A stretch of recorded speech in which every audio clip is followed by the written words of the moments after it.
Hello, Columbus, and everybody listening and watching from near and far. I'm Nia Noelle. Welcome to another episode of Wind Down Wednesdays. Hopefully, you're at home winding down or maybe winding down with me. Either way, I hope you've had a great day. We have a great guest today. This person has no idea, but she literally impacted me and probably a whole bunch of other people in the city of Columbus, where we are broadcasting from. She is a ballet dancer, a company dancer over at Ballet Met. Please welcome Rachael Parini. How are you? I'm good, thanks. How are you? I'm wonderful. I'm so excited to have you here. I know people are like, what is going on? What do you mean she's impacted you? I haven't been to the ballet in years. I know a lot of people haven't even been because of COVID, but I got introduced to you because of the amazing giant billboard of your beautiful face in downtown Columbus. I'm sure other people were the same way, but I had been downtown to get a facial. This was back in February. And I saw your beautiful face in this magnificent gown. And I want to show you what I did because I know you probably haven't seen this, but for some reason I whipped my phone out. Can we show her the video, please? Guys, downtown Columbus, a black ballerina. Thank you, Ballet Met, because representation really, really matters. This is so amazing. I was like, what in the world? Literally walking to my car. I did not get to park from exactly where I was coming from. And I know why, because I was meant to see this amazing billboard. I would not have seen it if I got to park right in front of where I was coming out of. But I just it gave me chills to see you up there on the side of the building in your gloriousness. And as a former dancer myself, I was just so impacted by the picture on the side of the building. But I want to show people too, because my video was a little small. Can you guys pop up the picture so we can see just like, oh my gosh, girl, gorgeous, gorgeous, gorgeous.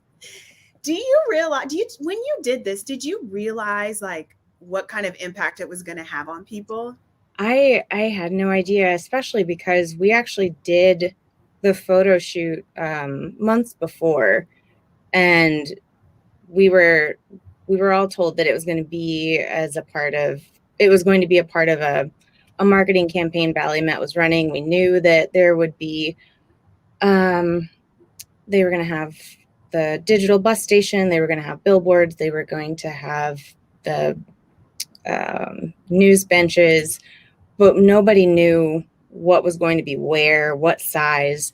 And so when we did the photo shoot, it was just kind of a fun, fabulous photo shoot we got to participate in.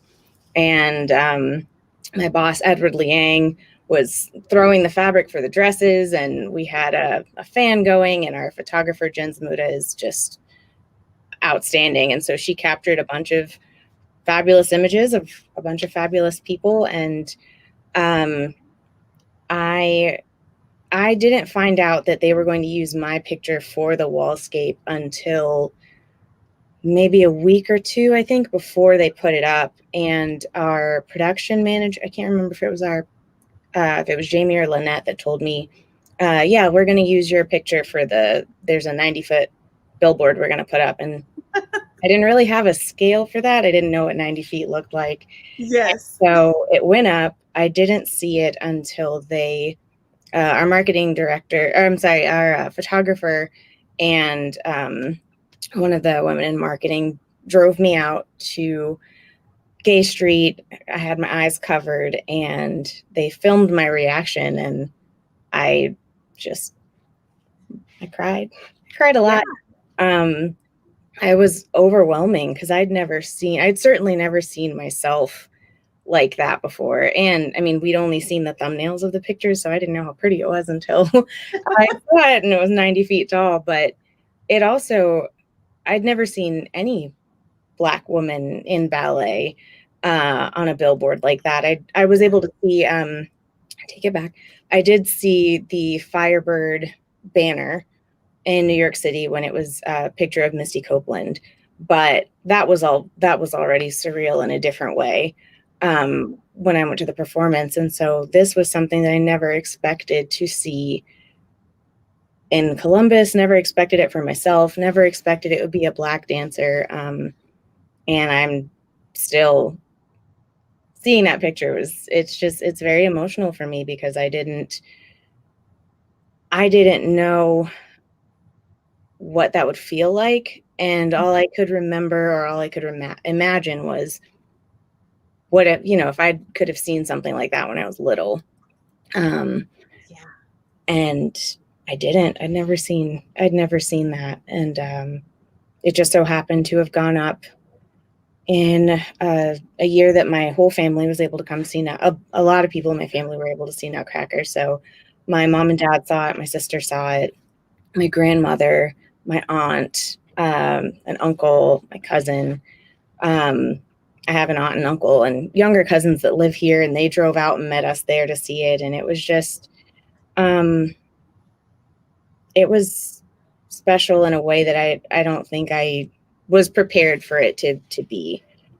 Just as far as even hearing what my sister said, because we used to dance together, and I have a video of her saying that. She was like, "We never saw this, and it's No. you." And that was very profound for me because I know that she knows how it feels. And if we know how it feels, then that's, it goes to show what a rarity it was. Yeah. Well, for me it was very obviously impactful because I, captured it, but I danced for many years and still love to go watch performers. So it's always exciting when you go to a ballet or any dance performance and you see someone that looks like you. That in itself is so exciting. But for me to just be walking down the street in the city I live in and see someone that looks like me, as you said, 90 feet, like I had no idea it was 90 feet. I just knew it was huge. I just felt that it was so impactful and so beautiful. And I just really love that. And when I saw it, I was like, I have to talk to this lady. Like, I don't know who she is. I had no idea what your name was. I just knew that you were a Black ballet dancer and that you were with Ballet Met. But I had to get you here because it was just amazing to me that, you know, people even did that. And that I thought, oh, how cool is it that it's her? And I had never seen you dance before or anything like that. But I want to know, how did you get to that point? Like, where did it all start for you? Oh, goodness. My mom's favorite version of the story is my dad was a football player, and he was coaching high school football, and I would go, and I think it was 3 or 4, I would draw imaginary plays on the whiteboard, and they would pretend they were doing my plays, and I was very empowered. And I told her one day that I wanted to be a football player, and like the next week she put me in ballet. And I know that is true. I don't know if that's how it started, but I did really want to be a football player. But once I started, I never really looked back. I would choreograph stuff on my sister, on our dog. I would make my dad dance with me. I would like blast our Disney soundtracks all over the house and make ballets. And it was, I was very much a performative child. I loved attention. I loved performing. I loved being in front. I didn't care if it was one person or 100 people. My aunt was actually my mom's younger sister was having a high school cheerleading tryout, and my family went.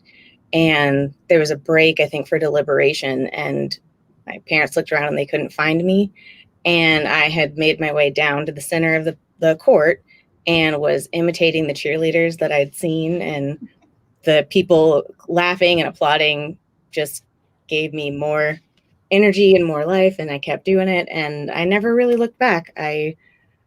I was really blessed with a lot of opportunities. My sister and I went to a really amazing school in Northeast Atlanta, where we lived in Snellville, Georgia. It was in Lilburn, Georgia. And the Lilburn School of Ballet was where I got my foundation after we moved to Atlanta. I started training at Atlanta Ballet for a few years.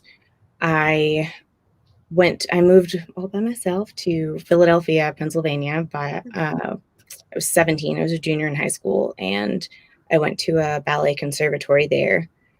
And it's like a ballet boarding school. And I went to college for a year, decided it wasn't quite for me because I didn't want to be there for academia, and went back to the rock school in Philadelphia to kind of shore up my technique again. I got my first job professionally when I was 20, and I danced at the American Repertory Ballet, and I can't remember where the school is technically founded in Princeton, New Jersey. But we toured to New York and all over Jersey. I was with Nashville Ballet for a year, and then I decided that I wanted to go back to school for academia. I was there for 3 years, and I decided I wanted to go back to ballet. So I joined Washington Ballet. I was there for 3 years, and we ended up having Edward Liang, who was the artistic director of Ballet Met, come and choreograph a ballet for us. And I fell in love with him, and I fell in love with his work, and I followed him here, and I've been here ever since. What year did you come to Columbus? 2016. 2016. So you're almost a true native of Columbus now. I like this. I mean, I say I'm from Ohio now. It's Do you? I've lived here longer than anywhere else I've been other than home. So Yeah. close. Yeah, I get it. I totally get it. I was born in Ohio, then I moved away, and now I'm back. So most of my life has been here now. So I'm right there with you. So, a lot of people like myself or former dancers, we took other paths in life and still always had a love for dance.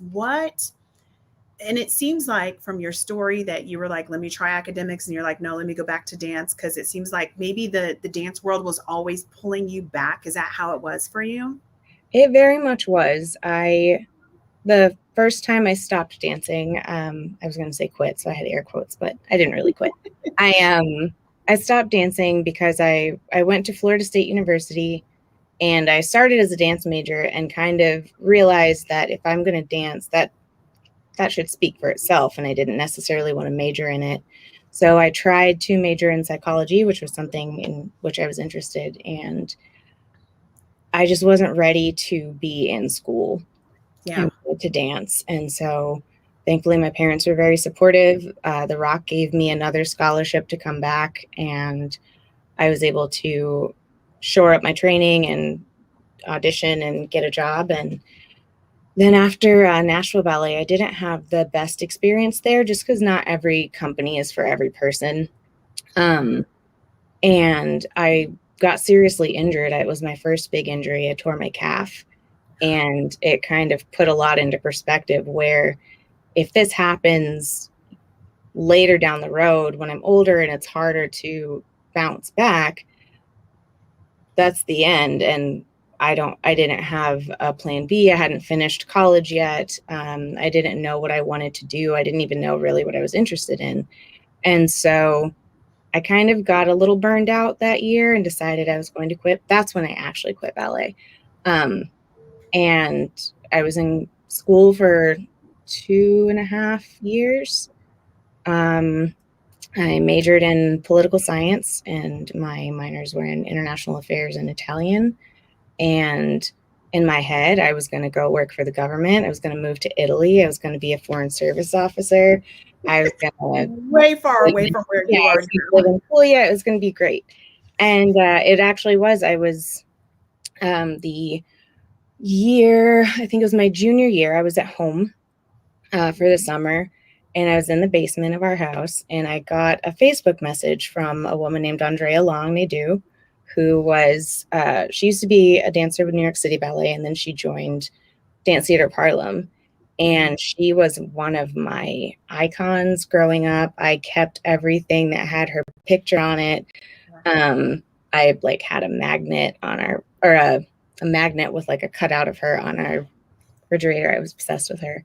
But she was she was just one of my heroes. I thought she was the best thing since sliced bread. And I got a message from her And I remember it took me a long time to even open it because I was like, is this real? Yes. Is it? Because why is she don't want to talk to me? And it was her. And she told me that Dance Theater Parlor was coming back, and because they'd been on a hiatus. DTH was coming back as a full company. She'd been watching my progress. She loved me as a dancer, and she wanted me to come and audition for DTH. And I was like, I haven't been dancing for 2 years. I'm very out of shape. But let me get on that. And so she was the reason that I picked up a pair of pointe shoes again, and I started taking classes, and I kind of whipped myself back into shape. And I think 3 months I did my first auditions, and I only auditioned for Dance Theater Harlem and Washington Ballet. And I got the same offer from both, which is kind of like a trainee position, because it's like we see that you were good at one point, but like you got a lot of work to do.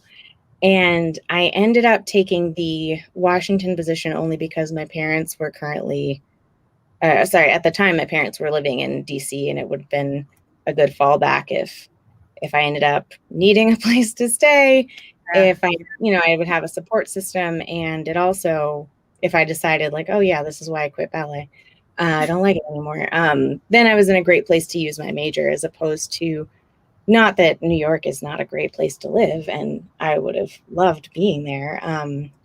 It just wouldn't have necessarily been as easy. I had a bunch of contacts in DC just from my previous internships and my dad's job, and it would have been a much easier transition in DC. So Yeah. Thanks to Andrea Long, I got my career back on track, and I haven't considered quitting like that again since the pandemic. Kind of Since thought about it during the pandemic, but you know what? That doesn't count. A lot of us were questioning a bunch of everything. Yeah, I was going to say, we had a lot of things going on during the pandemic, but Yes. Before we get any deeper, I just want to remind everybody that if you're watching now and you would like to ask Rachael a question, just drop it in the comments and we'll get to some of those questions there.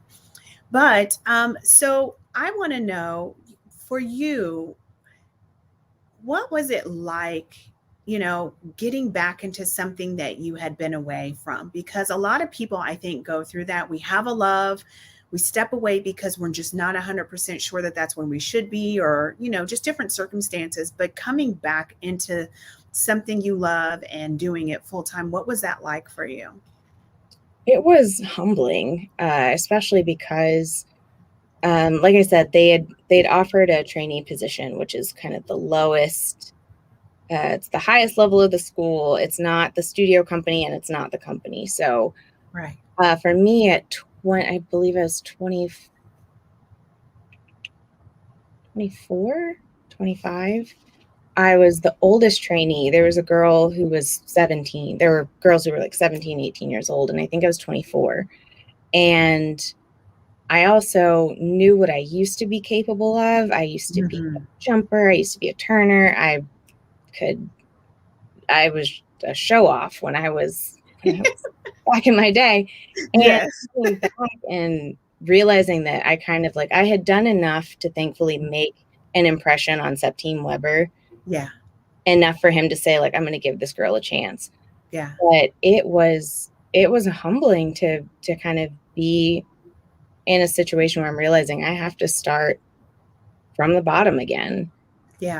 And it made me appreciate more than anything just how much I really did have to love dance, because it would have been easy to just say, I don't want to do this. I don't want to start over. I don't want to be in the core or an understudy again.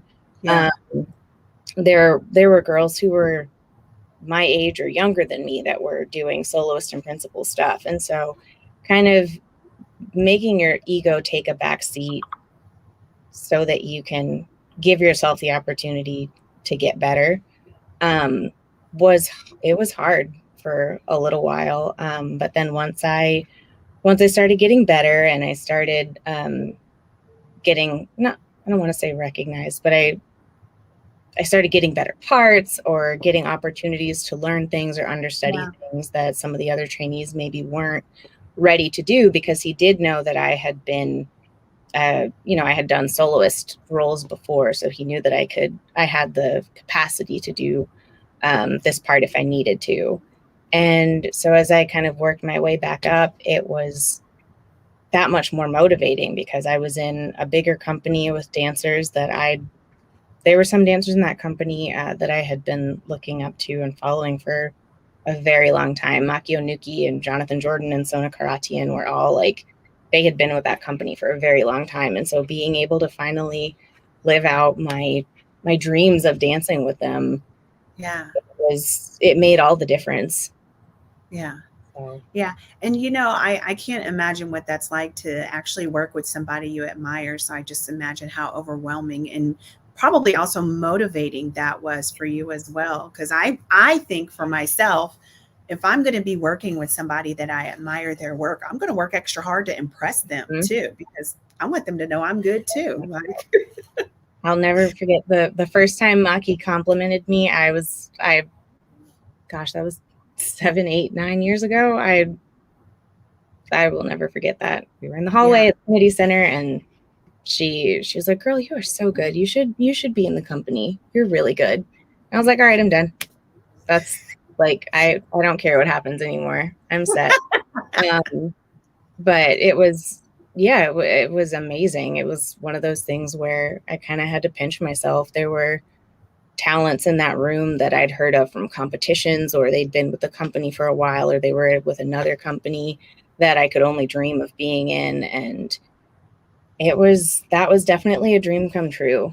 And then the better parts I got, or the more I moved up the company, the more time I got to spend with them. And it was amazing. I met one of my best friends there. Nardia Boodoo is, to this day, she's one of my best girlfriends, and for a while we were the black girls at Washington Ballet. And Ashley Murphy joined my third year, but Nardia was my BFF. Yeah. A lot together. So can you explain to people, I understand because obviously I've been in the dance world before, but can you explain to people exactly what the company is and the importance of a company at within a program? Sorry, a company. I was just saying, can you explain exactly what a company is, and the importance of being in a company with? Oh yeah, of course. So the company is the artists that are hired by the organization. So with us here, it's Ballet Met. We have an artistic director. His name is Edward Liang, and every year Ballet Met hosts auditions for the company, and he hand selects dancers to join the company, which is basically it's the artists that are employed by Ballet Met. And in most companies, and here I think it's between 26 and 28 dancers. It's usually half and half, male and female, men and women, excuse me. And the school, on the other hand, is huge. I don't even know how many students we have in the school. And so we have the academy, which is the largest pool of young dancers. And I think they range from like 4 up to 17, 18. Then we have the trainees, who are kind of the most advanced students of the academy, and they get to perform with the company. They perform with us in larger ballets, story ballets like Nutcracker, Cinderella, Sleeping Beauty. They'll often have opportunities to dance either in the corps or the ensemble, or they'll have their own specific moments within the show. And then we have the studio company, which is kind of the bridge between the school and the company. And sometimes they're dancers that have grown up or come through Ballet Met's academy, and sometimes they're dancers that are from other places in the United States, or I believe we've had,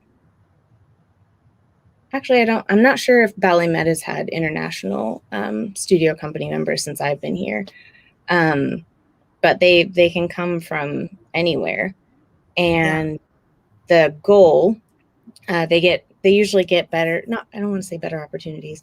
They perform most with us. They don't usually do the Academy's production. Sometimes they will, especially if it's an especially challenging or really large ballet that the school is doing. They'll bring them in to be the principals or for the men to partner the women.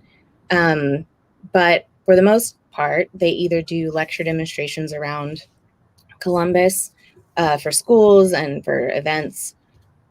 And then the other half of their job is the core. They're basically the core of the company, which is usually, it's the ensemble dancers. So, and for example, in Swan Lake, they're the swans. They're a part of the endless number of swans that are running around on stage. And their goal is to hopefully, become a part of the main company. That's usually the transition, but a lot of times it's just hard. It's hard for all of us to get jobs. It's hard for any dancer to get a job anywhere. And it's a big, I don't want to be like, it's a big deal to be in a company, but it is a big deal for a dancer, and especially for a dancer of color, there aren't, I'll say a dancer for a woman, and especially for a woman of color, one of the things that they drill into you when you're young is at any time they can replace you. Like, you have to make sure you know this part. You have to make sure you know the parts of the 6 other girls around you, because at any time somebody can go out and you have to do it. And if you can't do it, they're going to kick you out, or they're going to, we're taught from a very young age that we are replaceable. Yeah. And that's a hard pill to swallow as an adult. But when it's just ingrained in you from a young age, it's kind of just, that's okay. Yeah, okay. They don't need me, which is terrible. But if you internalize it in the right way, it makes you hungry for it, and it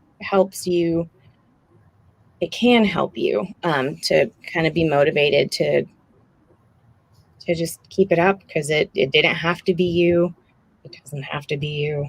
And it's kind of that double-edged sword where it's an amazing opportunity. If you find a company where you're happy and you're taken care of, it's wonderful. I'm very blessed to be in a company like that here. I'm very happy at Ballet Met. They take really good care of us, and not everybody has that experience. And so it's heavy in a lot of ways. I don't want to make it sound like a bad thing, but it is, especially when you consider we'll have auditions where we'll have maybe, if we have 6 auditions in a season, there could be 100 to 200 people in every audition, and there's 2 spots on the roster for next season. Yeah. So it's one of those things where it is a big deal to be able to say you're in a company, whatever capacity that's in, because for every 1 spot, there's 600 dancers trying to get a job. So, yeah. One of my absolute favorite movies growing up when I was younger was A Chorus Line. And I don't think people realize like how intense it really is, the competition to get in on these companies and make it as a member. So it's very much a huge, huge big deal. And a lot of people don't think of dancing as a sport, but I'm totally believe it's a sport. So we have a question from the audience that I think is very pertinent for today, considering, everything that's going on with Simone Biles and with the Olympics and stuff. Olivia Neal, I believe her name is. She's from Ballet Met. She says, how do you deal with self-doubt and self-sabotage in dance, especially on a bad dance day? And I think this kind of is just very pertinent to everything that's going on with people at the Olympics. Everybody doesn't have an on day. Mm-hmm. And I don't think people realize that athletes, dancers, everybody, there are days where it's just not perfect. So how do you deal with it when it's like that for you? Sometimes it really does depend. There are days where I kind of find a quiet corner and I cry there all day. And I think one of the nicest things about Ballet Met as a company and as a culture and as a family of people is we all get it. Yeah. And so I think it's nice to have the opportunity to, if I need to go cry in a corner, then I can. But if it's not that bad, one of the biggest things I try and do is just kind of count my blessings and remember what I'm good at, remember what I've come through, remember what I'm made of. And it sounds a little cheesy to say it out loud, but sometimes it really is about just self-affirmation Yeah. and finding one thing that you can compliment yourself about, finding one thing that's positive, even if it's just like, my left foot is pointing really well today. Like that's a good line. It might just start with that. That might be the first positive thing that you're able to say to yourself after a long period of self-doubt and self-sabotage and wondering if you're good enough and being frustrated with yourself for not being able to do what you're trying to do. Sometimes it helps to just remove yourself from that situation, Yeah. even if it's just mentally, and remind yourself of how good you are, Yeah. because you have to be a certain level of good to be anywhere in dance. Um, Mm-hmm. whether you're in the school or the company or the trainee program, studio company, even not in a company or an academy, even if you're just considering auditioning, you have to have a certain level of ability and talent and skill to be there. So remind yourself of that. Give yourself every opportunity to feel good about yourself, because the reality of the ballet world sometimes is like we're striving for perfection, and that's not Mm-hmm. possible. But Mm-hmm. that's not how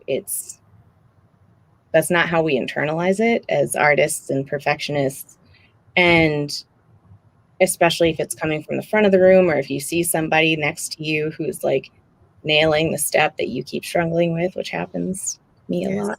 Um, it can be really discouraging to watch. Like, there's a couple of women in our company, Francesca and Grace Ann, who are just ridiculous how naturally and easily they turn. And for me, especially, I used to be a turner and not remembering quite how to be consistent in turns again. Sometimes I watch them and I'm like, yeah, I remember, like, oh, like, woe is me. And then there's other times where I'm like, yeah, but you quit ballet like twice and you were able to come back from college and you have a degree and you're in a company now and your boss is giving you opportunities that you wouldn't have Yes. had 5 years ago. So it's one of those things where I say you can't. Sometimes we spiral. It's human nature. Mm-hmm. Um, but the sooner you can pull yourself out of that spiral, the maybe, hopefully, the easier you'll have it next time when you're spiraling. Um, so yeah, I remember seeing the first time I saw the even just the littlest indication of what had happened to Simone, and I was like, gosh, what is that like? What is it? Because I mean, we can't do that. We're not allowed to be like, I I can't. And so I think it's amazing that she's in a position where she can, and that she Yeah. was brave enough to actually do it, because Yes. that's that's a level of courage that I have never even I don't even know what that is. It's amazing. Yeah. So, Yeah. I was saying that when I was out with some friends yesterday, that I just thought it was so brave of her and great that she recognized that she needed that break, whatever that break is. Um, if it's 5 minutes or a break mhm. from all of your competition, I think it speaks to her and it's something that we don't do much as humans. We don't put ourselves first when Yeah, it comes to things. We're always pushing ourselves to go to that next level, but at what cost? Can you imagine if she was out there and she had a misstep? Because gymnastics is extremely dangerous. She gosh, could yeah. have severely hurt herself. It's just been, But yeah, yeah, focus. I just think it's so important and very monumental in another way, and it just speaks to her not only athleticism but just her love for herself too. So I Mhm. just think it's amazing. Yeah, that's a level of integrity we don't get to see, Not very often, especially huh? not publicly. Yeah, absolutely. Absolutely.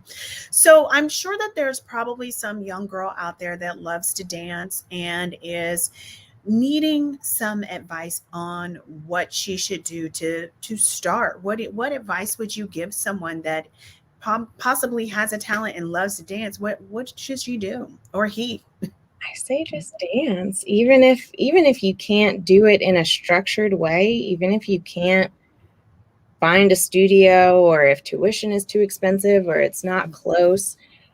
Sometimes it's the freedom of dancing that once we get into schools and once we get into companies, we lose a little bit of that, because it's not necessarily you improving all the time, doing whatever you want, doing all the steps you like.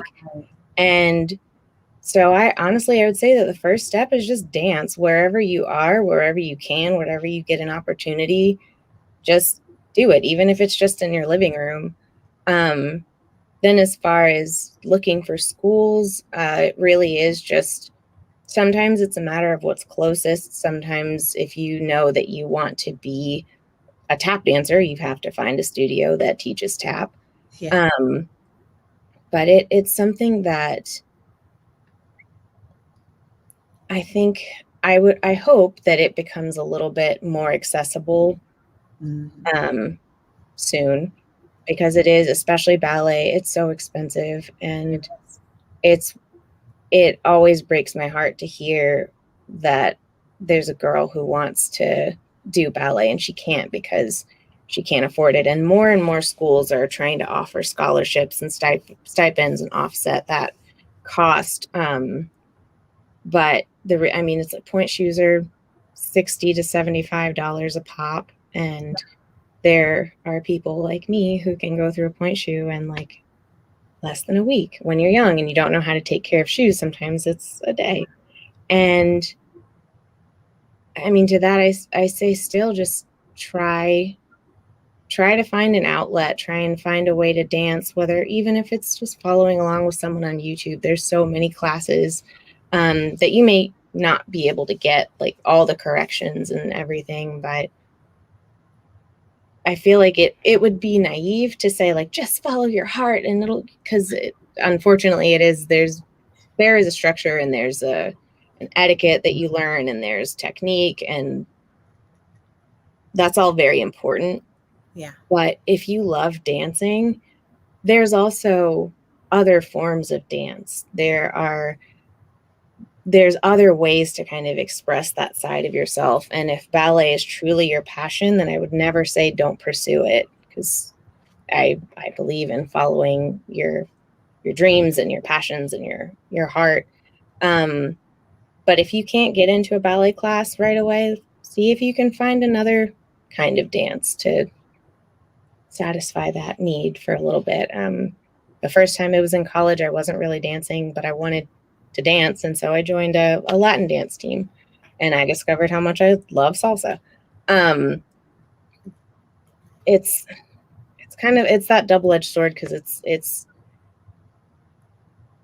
I don't think that there's anything like being the freedom of dancing and having the ability to do that. Yeah. Um, and so my heart says like, yeah, go for it. Just find a way to dance, do what you can. And it's just the reality of it is not always the easiest, but the reality is also sometimes dance will find you. Yeah.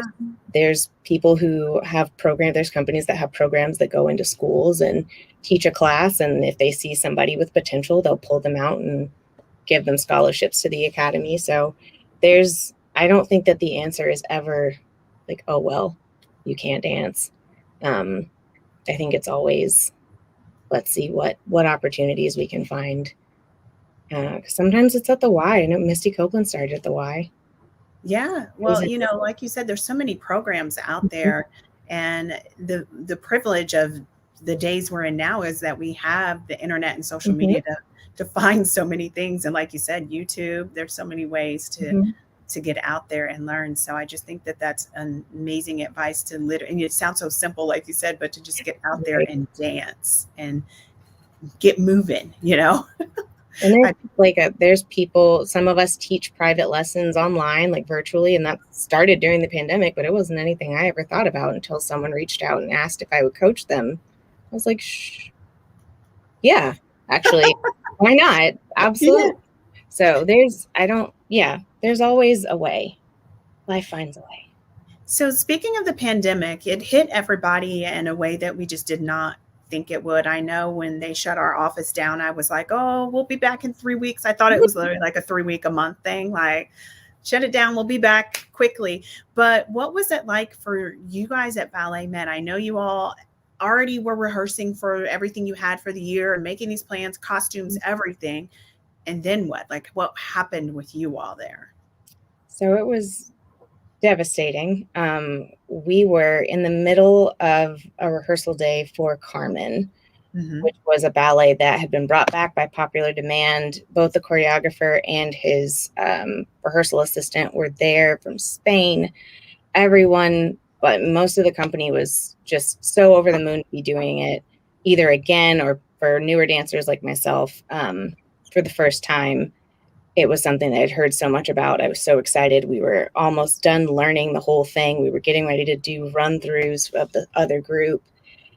And our boss came downstairs and told us that the rehearsal day was over. They were sending Gustavo home to Spain before he couldn't get back anymore. Oh Carmen was my. canceled. And we were going to have a meeting, a virtual meeting, I think in a couple of, maybe the next Monday. And they told us all to just kind of go home and we'd plan from there. So there was a lot of crying Yeah. after that announcement.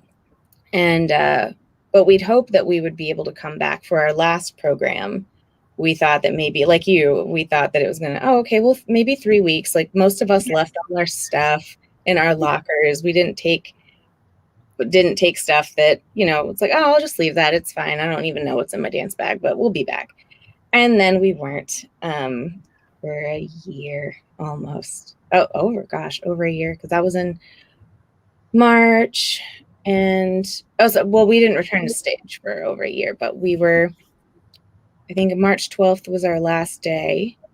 And then we had our first in-person class in January. Wow. So So it were was, you guys meeting virtually and stretching from your living rooms and trying to keep keep the muscle memory going? some of us were. I was not. I didn't. I did for like a couple of weeks until I realized that we were not coming back anytime Yeah. soon. I got another dog and I started baking, and that was good and bad because I was eating everything I was baking and not exercising at all. And it wasn't, I think I didn't start giving myself class again until November. Because that's when we found out that we'd be coming back in January. So I was like, oh, we're coming back to work. That's good. So I got back in shape and started stretching and I actually got I forget what it's called. It's like a stretching program that I got because I didn't realize how tight and angry my body had gotten Mm-hmm. over that pandemic. But actually, I did a lot of, I started eating really clean and realized kind of that I didn't have the best eating habits even before the pandemic and how much better I felt after that. So I learned a lot about myself after kind of eating all the wrong things and doing all the wrong things and sitting in the wrong way. Realized how hard it was to come back because once I started moving, I was like, everything hurts. Can I actually do this? And Yes. once I cut out wheat and dairy, and I started stretching every morning and every night, which is something that I would do before and after class, but it was never in a restorative way. Yeah. So it was it was a good thing that it was bad that we lost all that work and that we were really sad for a long time. But it also, I don't think I'd ever been that happy to be back in the studio that Yeah. first day back in person. Because I'm actually wrong. We had virtual classes the first few weeks.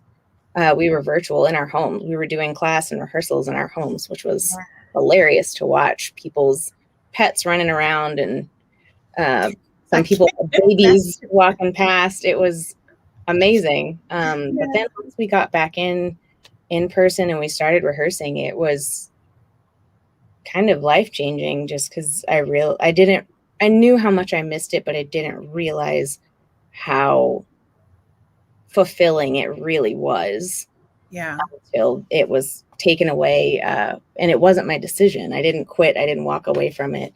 So it was very different coming back. Yeah, I think that the pandemic has taught all of us about something that we really cherished and how it was taken away, and then the joy of getting back to it. Some of us haven't been able to get back to it completely yet. I'm still working from here.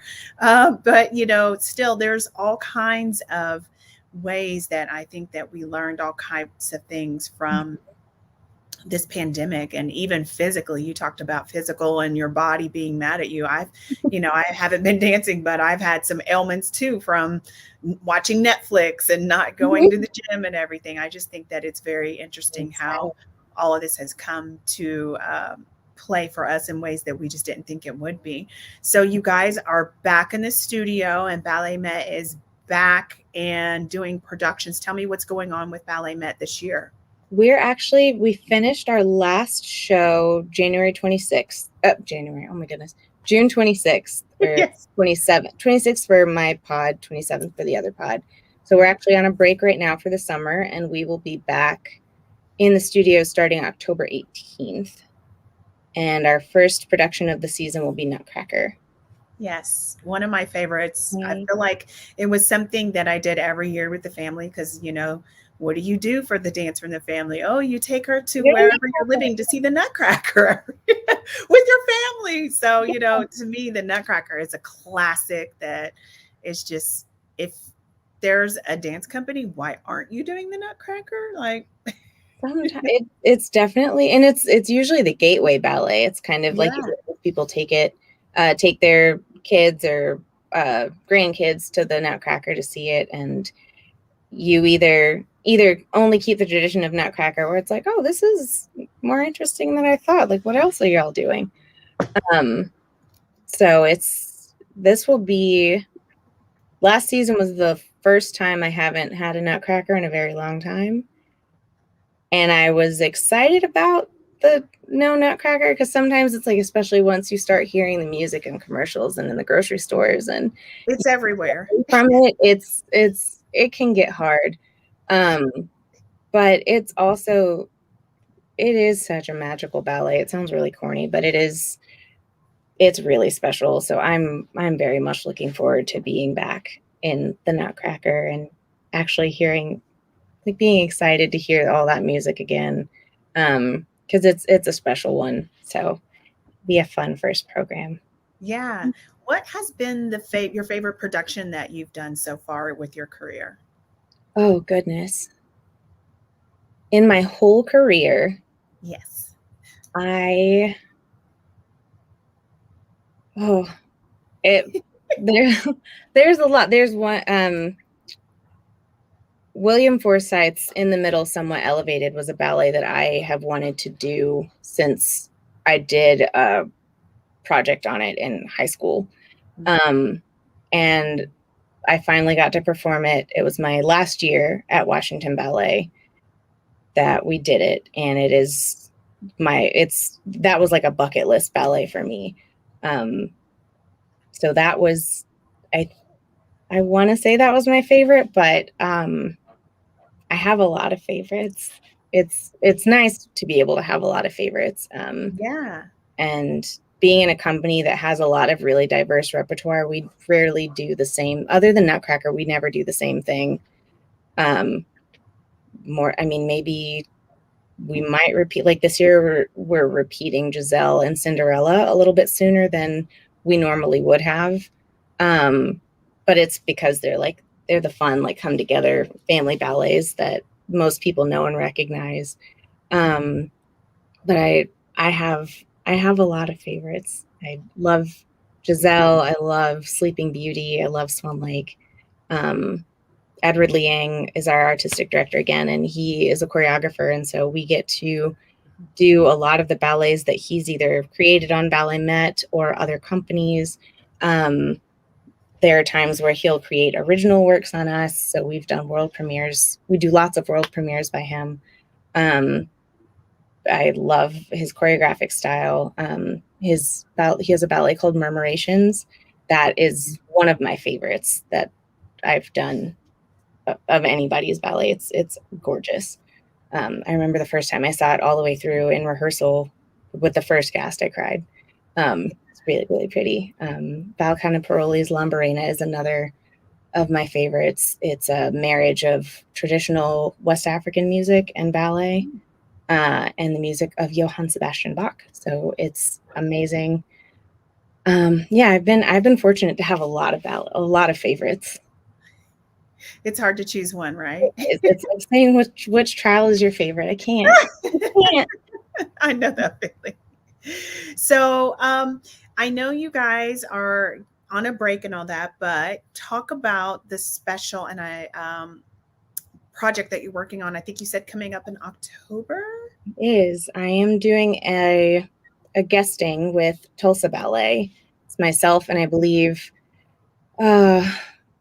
I want to say 7 other dancers of color, in addition with Tulsa Ballet's main company. And it's going to be a ballet about the Tulsa Race Massacre of 1921. And I don't know anything about it other than the choreographer, Jennifer Archibald, is a genius. Her choreography is absolutely incredible. But I've never had an opportunity to do her work before, so I'm very, very excited to finally be able to work with her. But we were selected through an audition process, and we will be in Tulsa, Oklahoma from the end of September through October 31st. So it'll be 5 weeks of rehearsing with another company. Yeah, I think that's amazing. And especially, with the anniversary of the massacre being this year, I just when you told me about that, I was like, oh my gosh, I would even love to go to Oklahoma to see that because I just can't imagine what that's going to be like. So congratulations on that.